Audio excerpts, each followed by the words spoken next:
We're going to have questions now, 7-minute rounds. We've also just begun a vote. So Senator Johnson has gone to vote. When he comes back, I'll go to vote, but we're going to keep the hearing going. And I understand that Senator Butler has another obligation she needs to attend, so I'm going to call on her first. I so appreciate the flexibility, Chairman Blumenthal, and thank you so much for having this hearing. And it's just another demonstration of your career of public service as a consumer advocate, really showing up for the American people. Thank you all for coming here. Ms. Duvall, Ms. Humphreys, for sharing, what I think a lot more people have gone through and tend to keep to themselves because they're ashamed. They think that how could they have fallen for this? But the fact that the two of you have come here representing such a diversity of both experience, geography, and community representation helps to give a face to the vulnerability of all communities to be targeted towards these scams. And even when they are trusted tools that show up on the device that we love the most, they are tools that should be interrogated, and we should be making sure as public servants that we are doing everything to put in place the protections that you need. Ms. Duvall, I would love to start with you just as a fellow HBCU graduate, making sure to lift up your courage of sharing, what happened to you, and I'm sure is not unfamiliar to others that you might know on campus or in and around your community. You spent, it seems like, a considerable amount of time trying to, with your mom, sort of figure out a way to communicate, to over-communicate, and to communicate more. Can you just share a little bit? I read your written submitted testimony, even as I came in on the final bit of what you were offering. Could you share just a little bit more how you, or what you were able to find out relative to how these kinds of scams are directed towards, or were directed towards you and others on your campus, trying to get to that sort of student vulnerability population, and if there was any wider exposure to this kind of scam on your campus? Yes, of course, and thank you, Senator Butler. I really appreciate that, and also HBCUs. Shout them out, girl. Shout them out. But yeah, I got the email first from my school account. I don't know how they got my school email accounts, and I recently learned today, actually, that 6 other students have been scammed the exact same way that I have. And with that, I guess they at first, they email us with the opening, presenting themselves as one of our actually head research professors, but ending with the @gmail.com kind of thing. And then they ask us to go to another email address to keep in contact with them.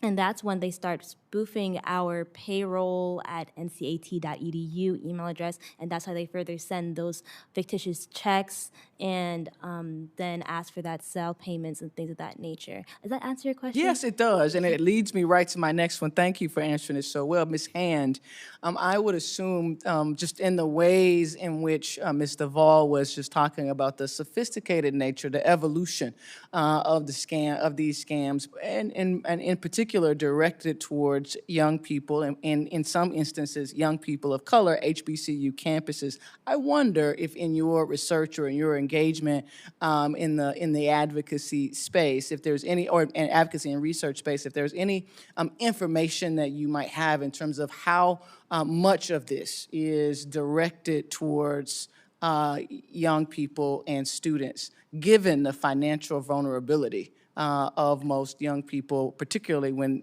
headed towards the end of the school year. Thank you for the question. I can shed a little bit of light. So in addition to testing products, we also regularly engage consumers and do representative surveys of thousands of consumers across the country. So we're able to get a sense of various demographics. And what you do see is that the more vulnerable consumers tend to be targeted. And so you do see younger consumers, and you also see, frankly, the other end of the spectrum, older consumers who self-reporting that they are victims of fraud, various kinds of induced scams in these instances. Thank you for that. And Ms. Tatar, is that the right way to pronounce that? Close enough, Tater. Well, I mean, as the woman with a PH and a Z in her name, I'd like to get it right. Ms. Tater, thank you for that. And is there, or Mr. Braille, would you add any additional insights or information from your perspective to this line of questioning relative to vulnerable communities, in particular students, particular time of year? There's so many commencements that are happening right now, and I think this is a time where we have the opportunity to get folks who are watching the 5 people who watch C-SPAN, but to really be able to get students to understand that they are a targeted audience and group of victims, particularly in this moment. So I'd open the question to both of you as well, and I'd love to start with Ms. Tater. Thank you. My experience has been that students are probably more often targeted. You'll see that those numbers in greater numbers with that population.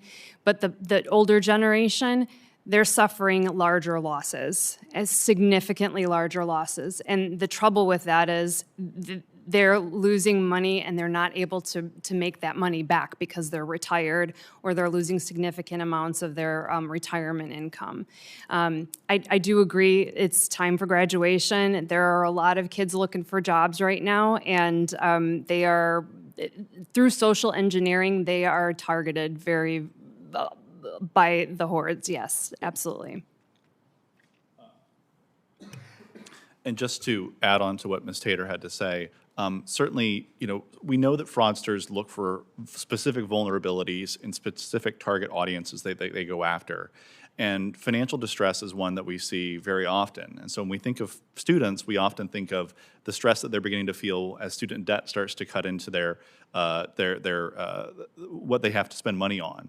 And so, as in Ms. Duvall's case, the offer of employment looks very promising to someone who is thinking about having to start paying those student loans off.